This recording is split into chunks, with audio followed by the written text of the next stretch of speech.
I'll begin this video with an apology. I'm sorry I haven't uploaded any videos in the last few days, but remarkably, you can probably hear it in my voice, I've managed to get sick again, and this is the first day since the weekend that I don't sound like I'm about to make an indecent phone call.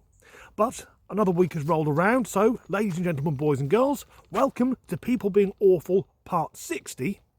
Let's kick off with some unnecessary drama.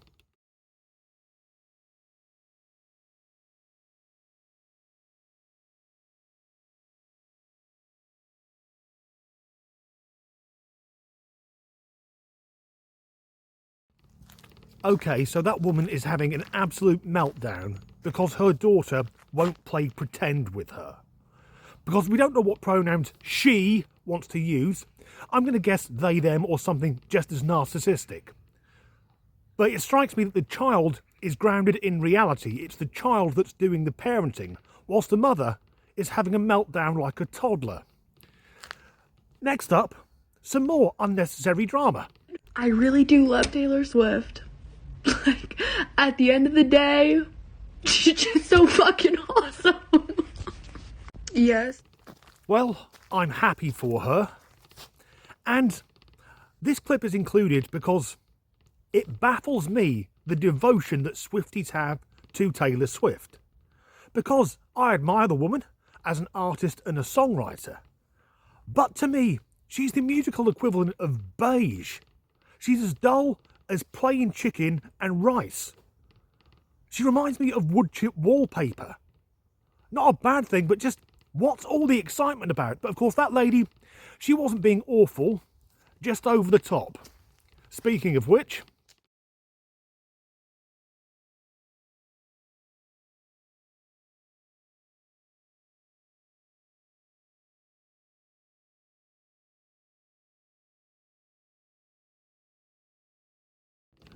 oh joy, guess who's back in a desperate attempt to remain relevant? Yes, the walking insult to every female on the planet, the shriek monster himself, Dylan Mulvaney, a man who spent several years claiming it first to be a girl and then to be a woman who's now dressing as a man again, which of course is what he's always been. Well, man, I use the term very loosely. He's technically male. What is it about Mulvaney? I don't think he's ever thought he was a woman. I think he's just desperate for fame. But if Dylan's dressing as a man, that means a vacancy has opened up. Protesting. What are you protesting? Love for everyone? What is this? Is this both? Yeah, I like Israel, I like United Arab Emirates. You like Israel and what's the other one? United Arab Emirates, I like them both. United Emirates? United Arab Emirates. Is that Palestine's flag? No, it's United Arab Emirates. They have a sovereign wealth fund of almost $1 trillion. Which? What the merry fuck is going on there? That gentleman walking along the street in a pink wig wearing a top that says sissy on it. We need to reintroduce the concept of shame or possibly public beatings. And he's a big fan of the Emirates. Mate, I don't think you'd last very long there or in any Muslim country. But it's not just the person being interviewed who's being awful, also the person conducting the interview, who doesn't know that the UAE and Palestine aren't the same place. That being said, he's a braver man than me to approach that individual wandering along the street. Next. So if we're not gonna have the revolution and overthrow the government, can we please proceed to the apocalypse where everybody dies? Because I don't want to be here anymore. I'm making $600 every 2 weeks. I can't survive like this. I can't pay my bills. What are we doing? Are we gonna do something? Anyone? Anybody?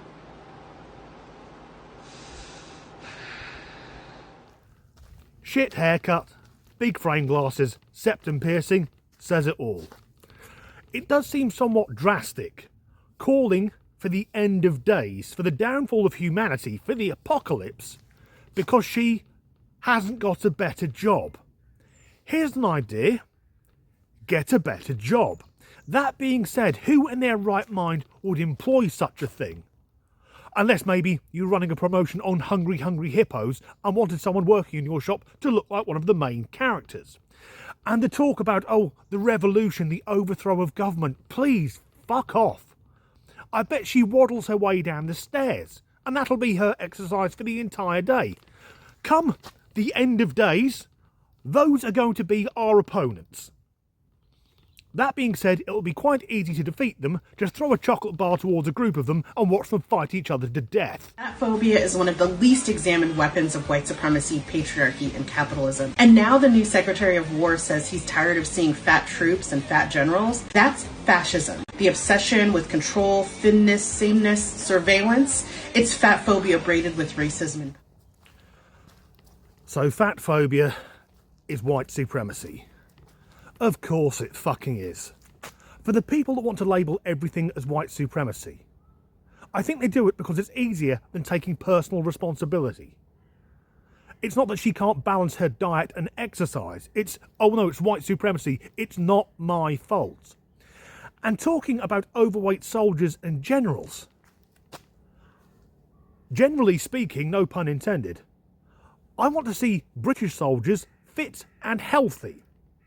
Because they need to be to defend this country. Not only that, but a fat soldier presents an easier target for the enemy.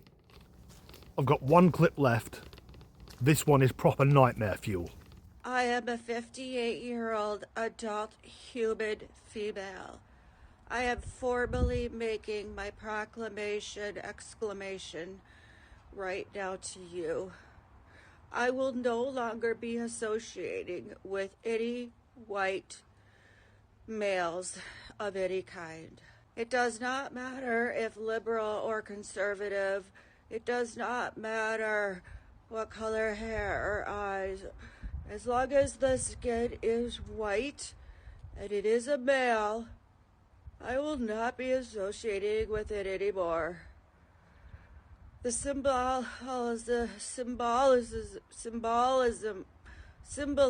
of a white male has become the epitome of hate. Speaking as a white man, I have to say I am utterly devastated that never will I get to share my company with that delicate feminine beauty with a fucking door knocker through her nose. Do you know who I feel sorry for? Every man that isn't this colour, because she might want to be friends with you. In a way, it puts me in mind of when you see, let's say, ladies with blue hair and a bit too much body fat, again, usually with a septum piercing, who'll be wearing a t-shirt where you wonder what the fuck is the breaking strain on that cotton with something like hands off my body. Trust me, love, my hands weren't going anywhere near your body. That thing we've just seen, though, I'm not even sure that was a woman. To me, that looks like the android in a sci-fi film that doesn't want the rest of the crew to know about it.